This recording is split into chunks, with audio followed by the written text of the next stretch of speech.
Selamat datang kembali di Breaking News bersama saya Moses Mateus. Kali ini saya membawakan berita yang menghebohkan saat ini, yaitu adanya banjir di Banten hingga air masuk ke rumah warga yang kabarnya sudah tergenang selama 3 hari.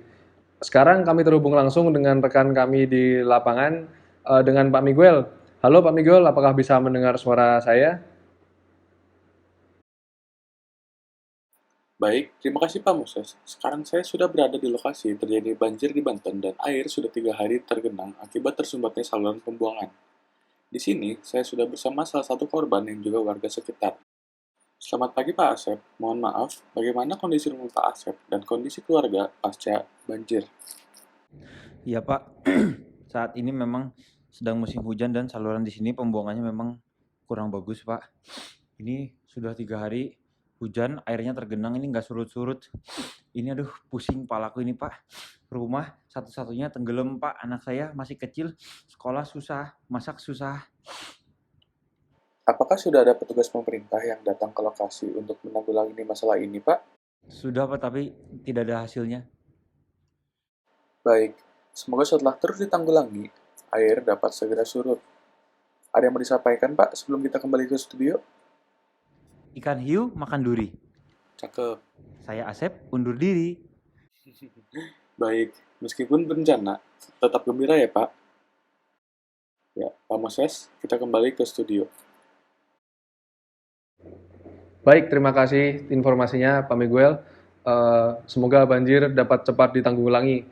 Kita kembali setelah yang satu ini.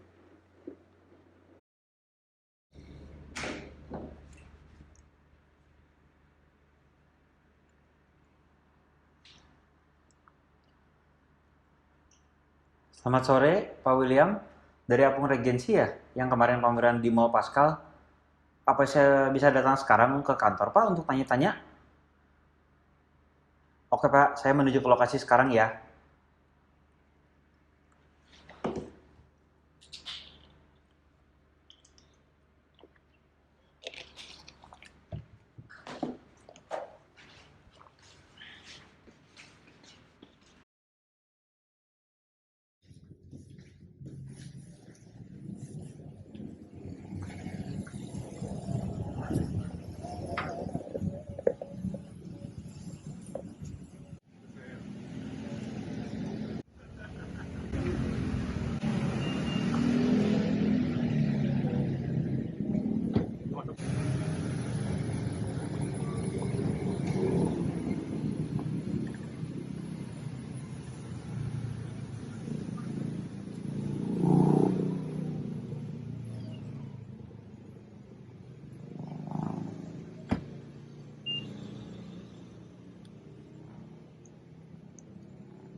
Selamat sore Pak Ya, Rimon. sore, Pak. Apa kabar? Baik, Pak, sehat. Silakan duduk Pak. Ya, ya.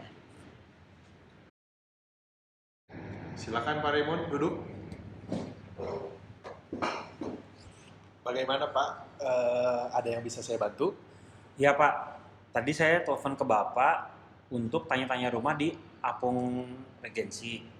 Kebetulan tadi saya menonton di berita mengenai banjir di Banten dan saat ini wilayah di rumah saya rawan untuk terkena banjir.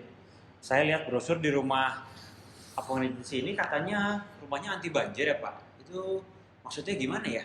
Betul Pak Raymond. Jadi konsep perumahan di Apung Regency ini kami terinspirasi dari floating house di Belanda.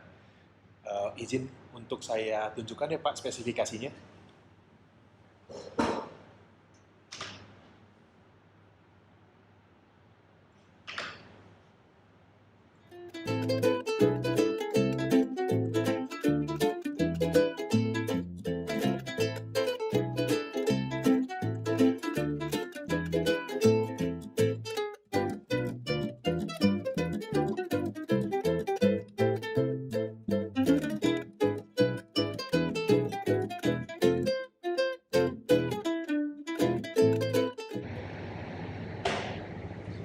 Begitu Pak, sesuai dengan video yang tadi telah saya tunjukkan, konsep perumahan kami ini tentunya untuk mengurangi hazard risk dari banjir pada rumah biasa.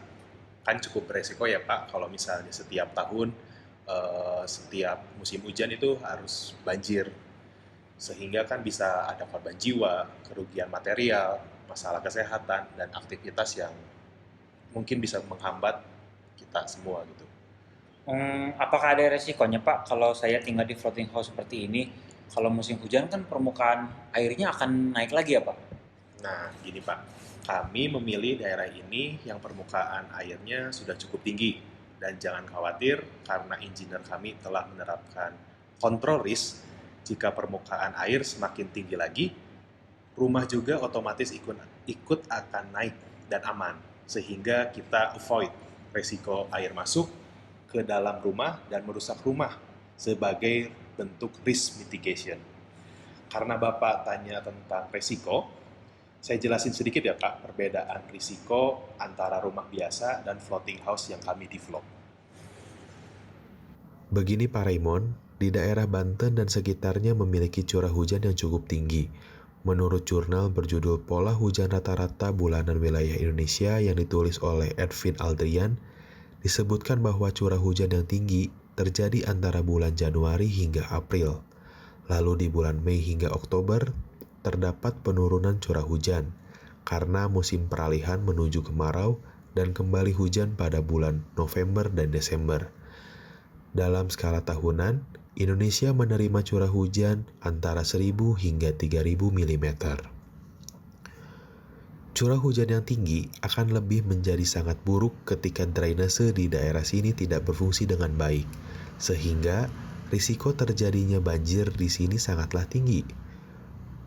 Pak Raymond dapat melihat terlebih dahulu pada tabel Inherent Risk Without Controls, di mana kemungkinan terjadinya curah hujan yang tinggi bernilai 4 poin dan impact yang dapat timbul sebesar 5 poin.